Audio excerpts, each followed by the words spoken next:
Das schönste E-Rennrad der Welt. Ja, das kann man mit Fug und Recht behaupten bei diesem Scott-Fahrrad. Es ist wirklich das Allerschönste, was sogar ich mal Probe gefahren habe. Und ich kann auch sagen, ich habe noch nie ein Fahrrad beim Nico Probe gefahren, aber das musste ich Probe fahren, weil ich nämlich von Anfang an nicht wusste, dass es sich hierbei um ein E-Bike handelt. Ich stand da und dachte mir, mein Gott, jetzt hat der Nico schon wieder so ein Carbon-Rennrad da stehen, das will doch keiner sehen.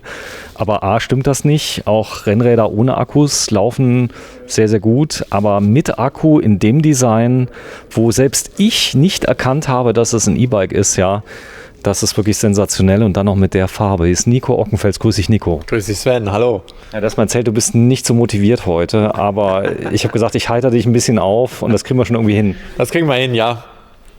9.499 €. Da traut man sich schon gar nicht mehr aufs Rennrad zu steigen, aber das ist eine echte Rennmaschine, macht Höllenspaß. Ich bin gerade eben mal 2-3 Runden gefahren und es hat so viel zu bieten, erstmalig mit einem Motor von Mahle. Also die ganzen Kfz-Zulieferer, die kommen auf einmal aus den Löchern raus und bauen jetzt Motoren. Ich denke, das Thema E-Mobilität ist nicht mehr zu bremsen, oder? Nein, also jetzt auch gerade bei dem sportivsten Produkt, was es eigentlich gibt, das Rennrad. Das ist ja das, wo immer noch die größte Hürde davor war, ob hier sich da was entwickeln könnte. Es gibt verschiedene Hersteller, die natürlich auch schon Rennräder mit einem E-Motor anbieten, gerade was das Thema Fazua angeht. Also die haben ja auch einen tollen Antrieb entwickelt, der auf diversen Marken auch schon vertreten ist. Bei Scott war es immer so ein bisschen der Punkt, wir haben schon gesagt, okay, wir brauchen sowas, aber sie haben halt auch gesagt, wir brauchen noch ein bisschen und jetzt wissen wir halt auch warum, weil sie wollten hier auch nicht wie alle anderen noch einen Fazua-Antrieb reinmachen, sondern sind halt wirklich hier auf den Mahle X35 Antrieb gekommen, der ja wirklich eine Sensation ist, gerade was auch das Gewicht angeht, das komplette System, sprich Radnabe mit dem Akku und der ganzen Einheit liegt bei knapp 3,5 Kilo. Und 3,5 Kilo, alles? Ja, alles. Also wirklich Namenantrieb, Akku und die Bedieneinheit oben. Also das alles, was ich schlussendlich brauche, um aus dem Rennrad ein E-Bike zu machen, ist hier mit 3,5 Kilo beziffert. Und das ist halt schon wirklich sensationell. Das ist auch besser wie Fazua. Und da hat Scott jetzt wirklich auch dieses eine Jahr noch mehr an Zeit gebraucht, um hier wirklich auch was ganz anderes zu bringen. Natürlich Thema Lackierung, Prism etc., diese Farbe nennt sich jetzt hier Raw Carbon. Ja, ich krieg's nicht mehr zusammen. Ich muss kurz mal schauen. Guck mal nach, ich kann ja die Moderation schon mal machen, denn ist es matt und oben hat man kleine Akzente, da ist es sogar noch glänzend. Du hast die Farbe? Ja, ich habe die Farbe. Das ist Carbon Raw Laser Black. Carbon Raw Laser Black. Das bedeutet Raw, aber oben siehst du, da ist es dann glänzend, unten ist es matt. Das Ganze changiert, also wenn jetzt einer sagt, ist aber eine komische Farbe, stimmt gar nicht, je nachdem wie man guckt, ist sie komplett anders. Ja, aus jedem Blickwinkel oder Richtungswinkel variiert die Farbe. Wir haben jetzt hinten im Prinzip dieses Raw Carbon, das heißt also die glatte Faser an sich, die aber auch mit etwas überlackiert ist. Grundlegend geht es aber auch darum, natürlich auch Gewicht zu sparen. Gewicht haben wir eben schon genannt, 3,5 Kilo, das Mahle-Antriebssystem. Das komplette Bike, wie es hier steht, hat ein Gesamtgewicht von 10,75 Kilo. Was? Ja. Das ist wirklich auch eine absolute Benchmark in dem Bereich. Das ist genau, ich würde dich mal gerade bitten, du bist ja nicht der Stärkste hier im Laden, wenn du es mal gerade nimmst und einfach mal mit einer Hand, das geht, ich habe es eben ausprobiert, einfach mal hochhebst und das ist überhaupt kein Thema. Also das ist halt schon wirklich leicht. Also klar, wenn man jetzt natürlich rein einen Rennradfaktor sieht und hat ein Rad von 7 Kilo, ist das natürlich schon wieder schwerer.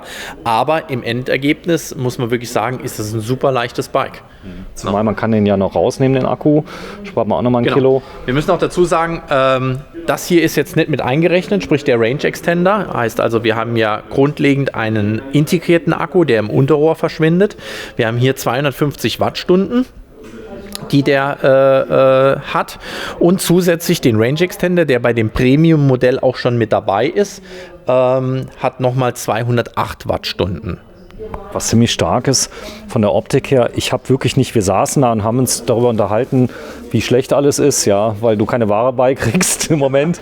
Und dann habe ich das Fahrrad gesehen und habe dich dann gefragt, was drehen wir denn jetzt? Ja, weil ich dachte, der wird ja jetzt kein Fahrrad drehen ohne Motor, weil es stand schon da oben. Und dann hast du gesagt, das E-Bike hier, das Rennrad. Und da habe ich gedacht, das ist ein E-Bike? Ja, das ist halt auch das, was man, wenn du das von der Silhouette her siehst, das Rad, gerade von der Antriebsseite, dann überdeckt die Kassette noch so ein bisschen die Narbe. Und du erkennst nicht, also auch den Range Extender jetzt mal weggedacht, dass das ein E-Bike ist. Ja, aber selbst da dachte ich mir, da kommt ein Kabel raus. Ganz einfach abnehmen. Aber das Kabel ist mir nicht aufgefallen, weil ich dachte, mein Gott, da ist halt jetzt ein Kabel drin. Aber auf dem Kabel schließt du halt erstmal nicht, dass das jetzt ein E-Bike ist. Und das Ganze dann noch als Flasche zu verpacken, das kenne ich nur von den China-Importen, die das oft als Flasche machen, die das als einzigen Akku haben. Aber das ist so genial, ich sag mal, wie aus einem Guss, dass du das Gefühl hast, das ganze Fahrrad, da siehst du kein Kabel, nichts. Genau, also kein Kabel aus dem Grund, wir kennen es ja auch schon von den Rädern ohne Motor. Alles, was Bremse, Schaltung ähnlich ist, verschwindet ja komplett in der Carbon-Einheit. Wir haben jetzt hier auch die Top-Variante von Syncros, das ist der Creston IC-SL. Das heißt, wir haben eine komplette Carbon-Vorbau-Lenkereinheit. Man sieht es auch hier ein bisschen in der Dimension. Das Ganze muss ein bisschen größer werden, weil alle Leitungen hier durch das Steuerrohr durchlaufen. Zum einen siehst du den Verlauf noch der Bremse, der Vorderradbremse, die kommt hier hinten dran raus. No? Mal kurz, ich schau mal gerade. Vielleicht auf die andere Seite gehen. So, wir haben es extra mal ein bisschen als Aber Fenster ansonsten gestellt. siehst du von dieser Leitung nirgendwo was. Nur dieses kurze Stück, wo sie hier aus der Gabel rauskommt und dann zum Bremssattel wandert. Die ist natürlich hydraulisch. Ja, hydraulisches System. Also wir haben eine komplette Dura-Ace-Gruppe auf diesem Bike verbaut, die Di2. Also auch elektronisch. Klar, ist ja auch passend dort dazu, wenn ich ein E-Bike habe. Und das gleiche haben wir hinten auch. Wir haben hier die Leitung, die hinten rauskommt. Und mehr ist es nicht. Alles andere wie hier sind die Leitungen, die dann von der Di2 sind. Also das Rad ist halt komplett clean. Ich finde, man sieht es immer am besten an der Lenkereinheit, weil hier ist nichts mehr. Das würde ich mir auch wünschen fürs Mountainbike, dass das vielleicht irgendwann mal kommt, dass das viel, viel cleaner aussieht. Beim Rennrad haben wir es ja jetzt schon mal. Und das ist schon was Besonderes. Das ist natürlich viel, viel Spaß beim Wechseln der Züge. Ja, du hast zu mir erzählt, ihr besucht eigene Schulungen, ja, wo das also ganz genau so erklärt wird, dass nach einem Service das Rad auch genauso wieder aussieht wie vorher. Genau, also wenn jetzt natürlich der Kunde kommt und sagt, okay, das Rad gefällt mir, ich würde es gern haben, aber ich will diese 2 Spacer hier raus haben, weil ich einfach sportlicher sitzen will. Die Räder sind jetzt alle so aufgebaut, dass wir den höchsten Punkt haben. Also wenn manch einer sagt, boah, das ist ja ein Hollandrad. Nee, es ist einfach so gemacht, weil wir ja noch nicht wissen, der zukünftige Kunde, wie will er auf dem Rad sitzen, welche Position will er haben. Also weniger geht immer. Und das, genau, weniger geht immer, aber mehr geht dann halt nicht mehr, außer mit einer neuen Gabel. Weil es muss halt auch alles angepasst werden dann irgendwo. Und das ist aber nachher das Individuelle, was wir sowieso dann für den Kunden dann halt auch machen. Aber es ist Aufwand, ja klar. Zur Rahmen ist jetzt XL, ich bin 1,83, ich habe mich jetzt nicht unwohl gefühlt auf dem Rahmen. Nee, man muss dazu sagen, die Rahmengrößen enden halt auch hier, also sprich mit einem XL, es gibt jetzt kein XXL, wie wir das bei den klassischen Addicts kennen, wobei ich jetzt mit 1,85, beziehungsweise ich habe jetzt auch schon einen Kunden, der ist knapp 1,90 groß, fühlt sich halt wirklich wohl auf dem Bike, also das passt dann schon. Wenn ich natürlich jetzt jemanden habe mit 2 Meter, dann wird es halt schon schwierig, das muss man schon ehrlich sagen. Aber sie haben die Rahmengröße XXL jetzt bei diesem Rad leider noch nicht umgesetzt. Vielleicht kommt es irgendwann, aber für die Saison 2021 aktuell nicht.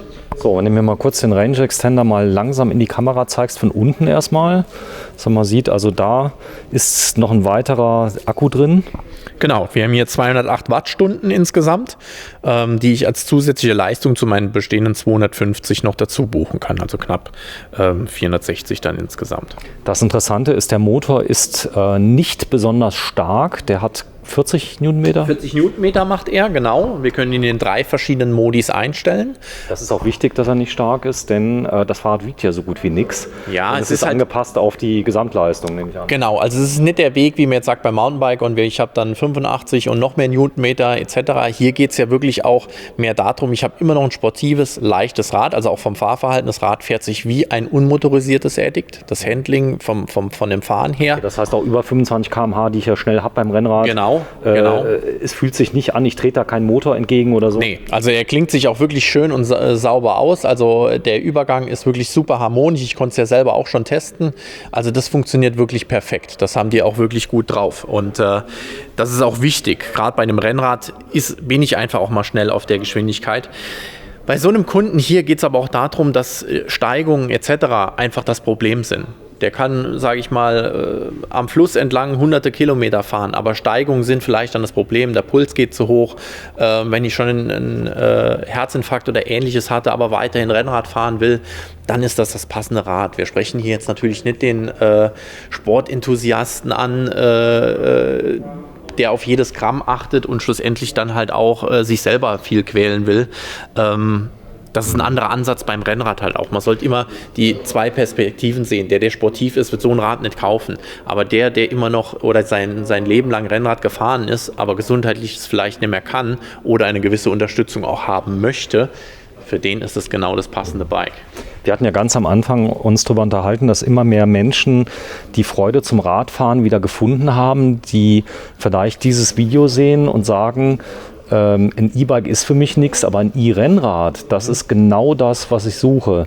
Da kann man mit Fug und Recht behaupten, das Warten hat sich hier gelohnt, denn der Antrieb von Mahle, es gab sowas vorher nicht. Und hier da jetzt einen Bosch-Antrieb in die Mitte reinzudengeln, das wäre, also wenn ich jetzt die Silhouette sehe, das ist Perfektion, ne? Das, was jetzt Bosch oder Yamaha, Shimano machen, ist halt nicht das, wo es in vielen Bereichen halt auch hingeht. Wir sehen ja bei verschiedenen einzelnen Wettbewerbern auch schon oder Herstellern, dass sie Räder machen, die in der sogenannten SL-Version. Das heißt, die Räder haben weniger Kraft oder die Motoren haben weniger Kraft. Dadurch werden sie halt nochmal leichter und kompakter.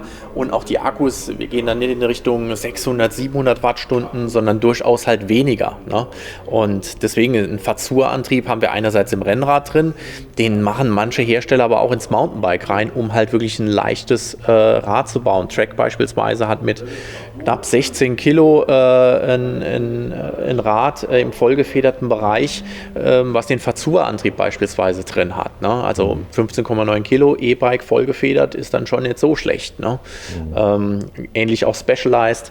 Also man muss wirklich sagen, ich finde auch, es geht so ein gewisser Trend dorthin, dass wir durchaus beim Mountainbike was Ähnliches erfahren, wie wir das hier schon sehen, dass wir einfach auch nochmal so eine etwas leichtere Version hat, wo ich nicht sage, okay, ich habe jetzt den größten und stärksten Akku und die meiste Power, sondern dass man es einfach nochmal ein bisschen reduziert, selber nochmal ein bisschen mehr macht natürlich halt auch, aber dennoch halt auch, ja, schlussendlich Spaß hat. Und das ist ja immer sehr unterschiedlich, was das Thema Spaß angeht. Der eine will Unterstützung, der andere will sich selber quälen. Das bleibt ja schlussendlich jedem selber überlassen. Aber es ist ein Gag, oder? Das Ding. Also ich habe sowas noch nie gesehen, in meinem ganzen Leben nicht. Ja, es ist schon wirklich ein schönes Bike und ich bin froh, dass wir jetzt mit einer der ersten sind, die das Rad schon hier haben. Ich habe jetzt auch schon einen Kunden dafür, der jetzt auch schon Probe gefahren ist, der auch hellauf begeistert ist und im Zuge dessen, dass momentan auch die Knappheit immer noch Einzug hält, glaube ich auch, dass die Räder relativ schnell weg sind. Ja, und du hast ja 2 Stück bekommen. Ich zeige es mal gerade in 4K, kann man es schön lesen. Das ist der Barcode. Ihr könnt es ja gleich schön scannen, wenn ihr ein Warenwirtschaftssystem habt. Nee, Spaß beiseite, 9.499 €. Es heißt XL, ist der Rahmengröße Scott Addict E-Ride Premium. So in der Rahmengröße XL 58. Also ich sehe es gerade mal hier. So, gut, stolzer Preis, aber man muss dazu sagen, ein Rennrad in der Klasse, da werden jetzt auch keine Zehntausende von gebaut. Das ist ja wahrscheinlich Kleinstauflage, die hier gebaut werden im Vergleich zu den sonstigen Rädern, die bauen. Richtig, also klar, das ist kein Massenprodukt, ne? Also es gibt ja hier 3 verschiedene Modelle. Unten drunter haben wir das Addict E-Ride 10. Das ist das Modell für 6.499 € und darunter gibt es nochmal das 20er für den Preispunkt 4.499 €. Im Groben gesagt gehabt, das mittlere Modell hat eine Ultegra Di2 und das Einstiegsmodell hat eine 105er. Klar, hier natürlich auch drumherum die Synchros-Komponenten wie die Creston-Einheit oder der Synchros-Carbon-Laufradsatz. Das ist natürlich auch nicht bei den unteren Modellen alles identisch. Aber man will ja natürlich auch verschiedene Preispunkte besetzen. Das Premium ist halt ganz klar ein Aushängeschild. Ne? Und ist auch sehr leicht. Ja, uns ist halt auch klar, dass wir da jetzt keine hunderte Stück von verkaufen. Das wäre auch Wahnsinn. Aber es ist natürlich auch ein Produkt. Leute kommen hier rein, gucken sich die Räder an und denken, boah, was ist das? Das ist halt schon ein Highlight. Und für mich ist es wichtig, auch sowas hier stehen zu haben. Ja, wir haben extra den Standort mal hier ans Fenster verlagert, weil man dann diesen Farbverlauf sehr schön sehen kann mit dem natürlichen Licht, der da ist. Denn es wirkt auch gar nicht so kitschig, muss man sagen. Denn wenn man, ich sag mal so, unterwegs ist, es ist unglaublich edel, auch wenn man da jetzt so diese Purpur-Einflüsse da jetzt sieht. Erinnert mich so an den ersten Golf 2 mit diesem Flip-Flop-Lack, der rauskam.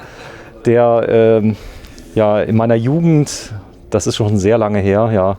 Ja, Flip-Flop-Lack Flip-Flop-Lack. ein bisschen länger her, ne? Ist aber cool. Also die Qualität der Lackierung ist phänomenal, oder? Ja, also da ist wirklich höchste Qualität. Man sieht es auch wirklich hier im Detail, was die Übergänge angeht, gerade wo der Knopf ist. Hier starten wir schlussendlich das System, dass wir einmal den Knopf halt dann auch drücken. Es gibt kein Display.